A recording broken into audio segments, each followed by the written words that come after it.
નમસ્કાર દર્શક મિત્રો, ધ લોકસત્તા શોમાં આપનું સ્વાગત છે।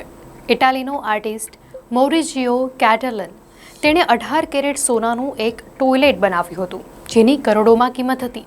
દુનિયામાં ઘણી જગ્યાએ તેના એક્ઝિબિશનો પણ લાગતા। અમેરિકન પ્રેસિડેન્ટ ડોનાલ્ડ ટ્રમ્પે પણ કેટલાક દિવસ વ્હાઇટ હાઉસમાં આ ગોલ્ડન ટોયલેટ રાખ્યું હતું। 2019માં આ ટોયલેટને બ્રિટનના બ્લેહનમ પેલેસ લાવવામાં આવ્યું। યુકેમાં બ્લેહનમ પેલેસ ખાતે એક પ્રદર્શનમાં રાખવામાં આવેલું 48 લાખ પાઉન્ડ એટલે કે લગભગ 52.67 કરોડ રૂપિયાનું સોલિડ સોનાનું ટોયલેટ ચોરાઈ ગયું છે। માત્ર 5 મિનિટની અંદર આ સોનાનું ટોયલેટ ચોરાઈ ગયું હતું।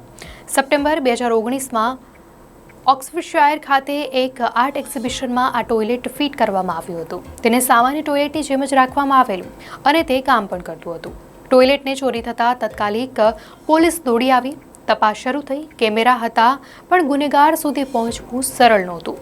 3 દિવસમાં હજારો લોકો અહીં મુલાકાતે આવ્યા હતા અને ટોયલેટનો ઉપયોગ પણ કર્યો હતો। હવે સવાલ એ હતો કે હજારોમાંથી કોણે ચોરી કરી હશે। પેલેસની પાછળ બાકોરું હતું અને ત્યાંથી જ ટોયલેટ ચોરાયું હતું એ નક્કી હતું, પણ ત્યાં સીસીટીવી કેમેરા નહોતા, એટલે ખેલ બગડી ગયો હતો। આ કેસમાં ઓક્સફર્ડના 39 વર્ષીય માઇકલ જોન્સને ચોરીના આરોપ હેઠળ પકડવામાં આવ્યા હતા, પરંતુ તેમણે આરોપો નકારી કાઢ્યા છે। વિન્સનના ફ્રેડરિક સાઇન્સ અને વેસ્ટ લંડનના બોરા ગુકોક નામના આરોપીઓએ પણ પોતે ગુનેગાર નથી એવો દાવો કર્યો છે। તેમની સામે પ્રોપર્ટીના ગુનાઇટ ટ્રાન્સફરનો કેસ હતો। ઓક્સફર્ડ ક્રાઉન કોર્ટમાં આ કેસ ચાલી ગયો, જેમાં જણાવાયું કે આ ટોયલેટને તોડી પાડવામાં આવ્યું હોય તેવી શક્યતા છે। હજુ સુધી તેની કોઈ ભાળ નથી મળી। પ્રોસિક્યુટર જુલિયન ક્રિસ્ટોફર કેસીએ કોર્ટને જણાવ્યું કે 14 સપ્ટેમ્બર 2019ના રોજ વહેલી સવારે બ્લેકનેમ પેલેસના ગેટને તોડીને 2 વાહનોમાં 5 લોકો ઘૂસી આવ્યા હતા। તેમને હથોડાથી દરવાજા તોડ્યા અને સીધા બિલ્ડિંગમાં પ્રવેશી ગયા હતા। ઘટના સ્થળેથી તેમનો હથોડો પણ મળી આવ્યો છે। ટોયલેટની ચોરી કરવામાં આવી તેનાથી 17 કલાક અગાઉ તેનો એક ફોટો લેવામાં આવ્યો હતો। વકીલના કહેવા અનુસાર લૂંટની જગ્યાની રેકી કરવા માટે જોન્સ ત્યાં ગયો હતો અને ત્યારે જ ફોટો પાડ્યો હતો। ક્રિસ્ટોફરે કોર્ટને જણાવ્યું હતું કે આ ચોરી કરવામાં તેમને માત્ર 5 મિનિટ લાગી હતી। તેમણે જણાવ્યું કે સોનાના નાના ટુકડામાં તોડી પાડવામાં આવ્યું હોય તેવી શક્યતા છે।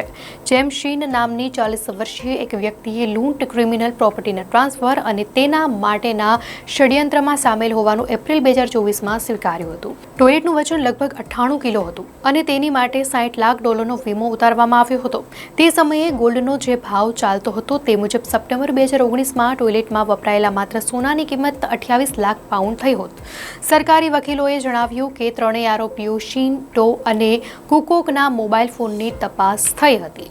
તેમના મેસેજ, વોઇસ નોટ અને સ્ક્રીનશોટથી જાણવા મળ્યું કે લગભગ 20 કિલો ચોરાયેલા સોના માટે તેમણે કિલો દીઠ 25,632 પાઉન્ડ એટલે કે 28,12,000 રૂપિયાનો ભાવ નક્કી કર્યો હતો।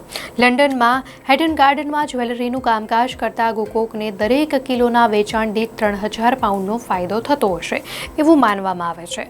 ત્યારે આ જગ્યા યુનેસ્કો વર્લ્ડ હેરિટેજ સાઇટ છે અને સર વિલિયમ ચર્ચિલનો અહીં જન્મ થયો હતો। આ કેસ હજુ પણ ચાલુ છે।